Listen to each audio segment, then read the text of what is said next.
Hello everyone. So today I wanted to make a bit of a weird video. So basically, it's winter, as we all know, and my TikTok For You page has been filled with New York content, specifically New York Christmas winter content. And I thought I wanted to make a list of all the places I want to go to in winter, like my winter dream destinations.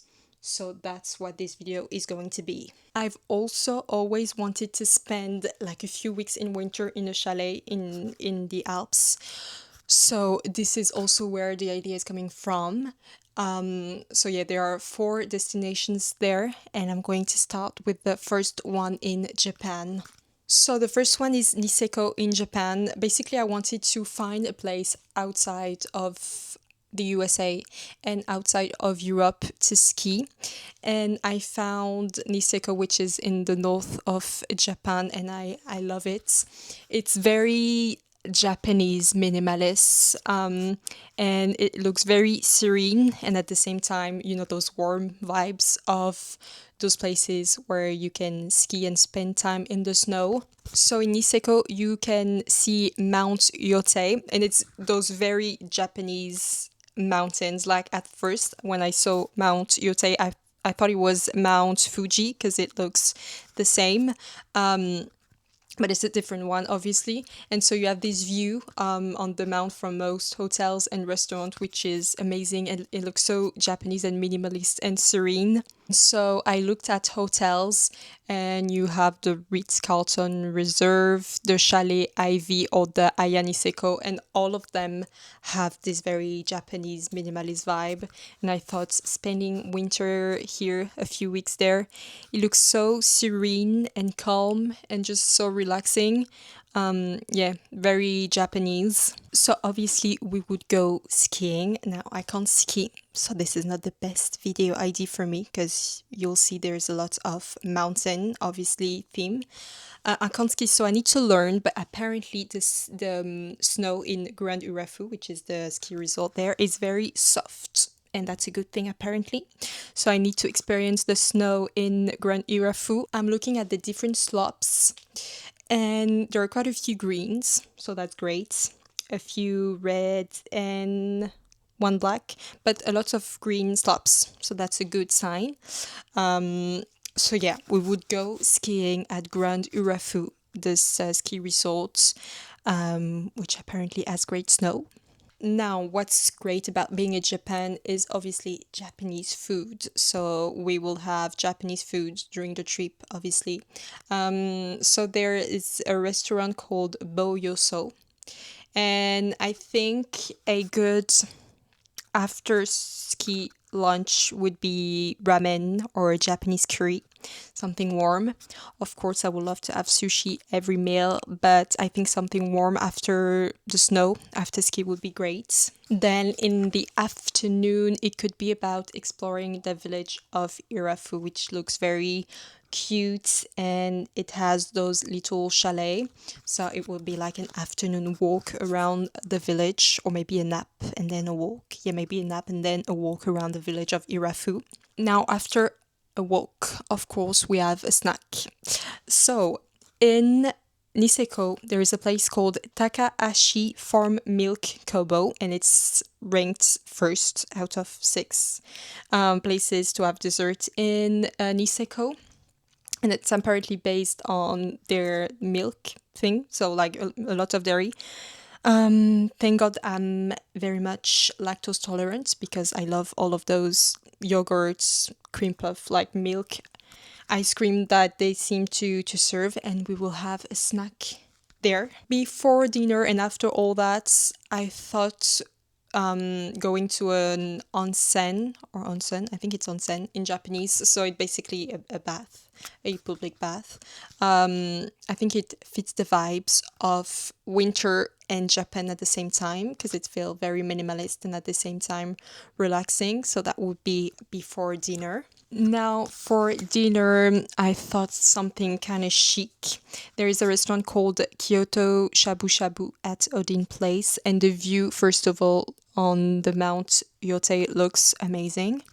And it's traditional Japanese restaurant, so that's an excuse to eat sushi, even though we did not need an excuse, but now we have one. And yeah, the view and everything, the vibes looks so minimalist and Japanese and so relaxing. The last step of the day would be a little cocktail at this place called Bar Gu.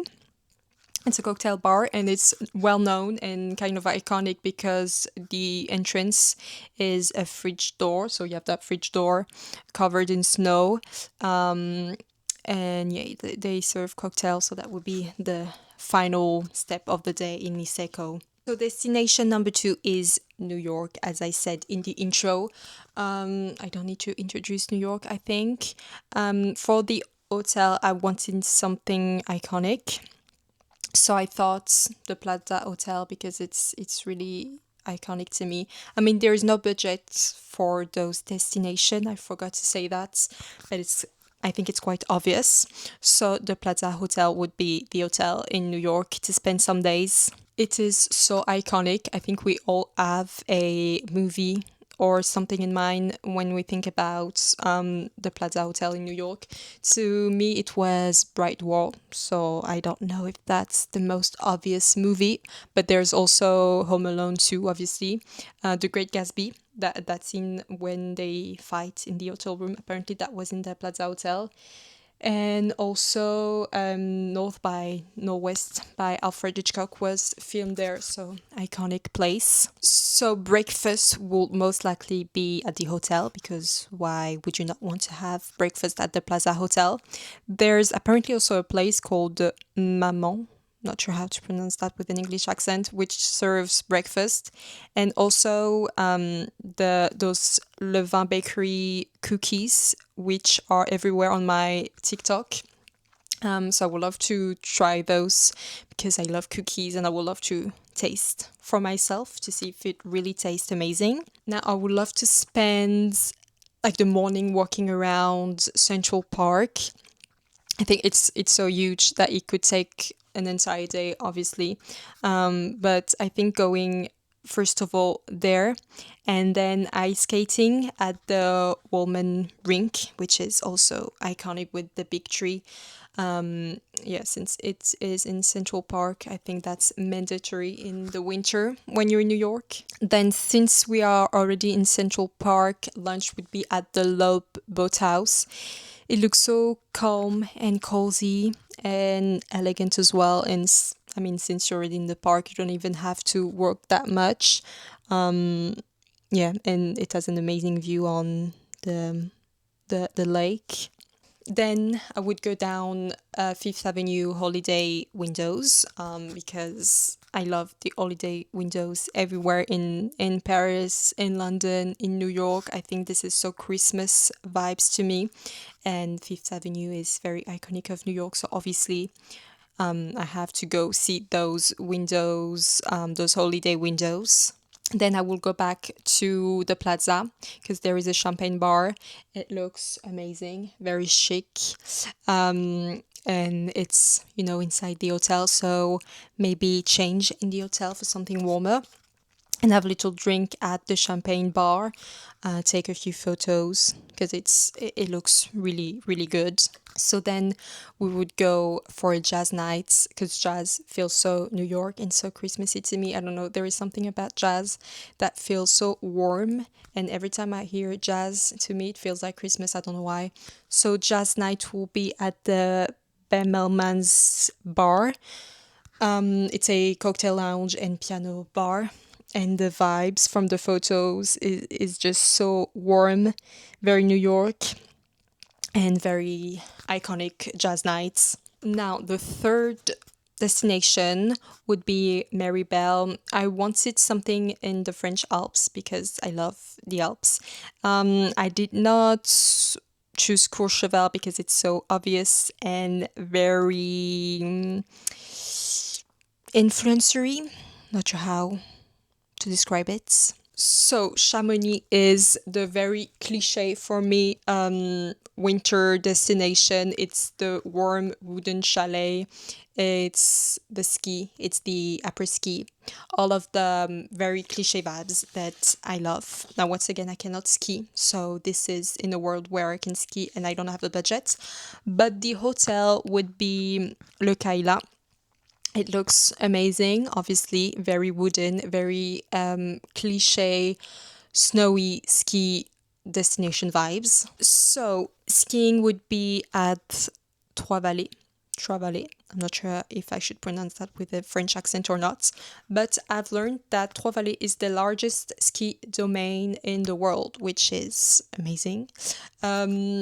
So yeah, as I said, I chose Méribel because it's a very ski heavy destination, which is great for winter. So yeah, I think you can spend a lot of days, mornings just focusing on skiing, and you won't ever run out of stops. So then lunch would either be at La Folie Douce Méribel, which is quite well known and fashionable, so that's more, let's say, fun and loud. Or if you want something quieter, it would be Le Clos Bernard. So yeah, La Folie Douce is La Folie Douce Méribel Courchevel.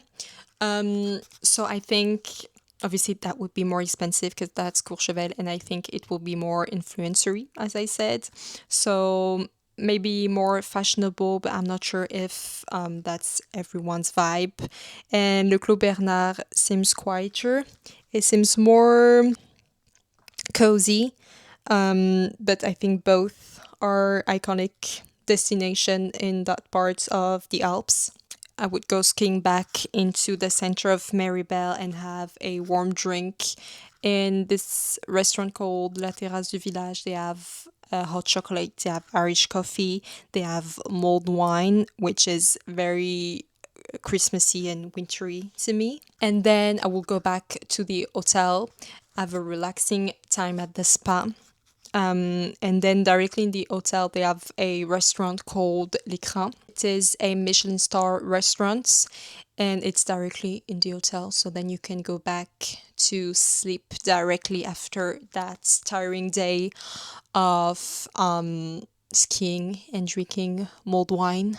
I haven't included during the day typical Savoyard lunch, which I love. I love fondue, I love raclette, I love tartiflette. So obviously during the week we will have to have one of those because this is not a Savoie or Alps trip without fondue raclette or tartiflette. And also, if you don't ski, I forgot to say you can go snowshoeing. It feels weird to say snowshoeing, but you can go snowshoeing around the mountain. That's a really great activity for those who don't know how to ski and to change things up a bit. And it's also a great workout. So that's another activity to add to the list of alpine activities. And the last place, very cliche, but all of them I think are very cliche, it's Aspen in Colorado, in the USA, obviously. Aspen is apparently it's quite small, but it's an iconic mountain destination in the USA. The hotel would be Hotel Jerome because it's iconic and also I've heard it's haunted, so I want to see ghosts in my winter trip. So hopefully, not hopefully or maybe not hopefully, I get to see ghosts at Hotel Jerome in Aspen. Breakfast would still be at the hotel because they have a breakfast place, obviously. And why leave your hotel if you don't have to? And then after breakfast, of course, skiing, very original. I still don't know how to ski, but I will go learn and ski in Aspen. For lunch, there is this place called Cloud9, which apparently is iconic in Aspen. It has this very European après-ski vibes, with obviously stunning views. So I think that would be a great place to have lunch, and very iconic. The afternoon would be spent exploring Aspen. Um, Even though it looks quite small, there are a few art galleries and obviously boutiques to go to, and it gives us an excuse to have a little snack after walking around at this place called Louise Swiss Bakery, which apparently is the oldest bakery in Aspen. They seem to have quite a lot of baked goods, and they have pain au chocolat and croissant. So that's all I need to go to a place. A pain au chocolat is all you need to convince me to go somewhere.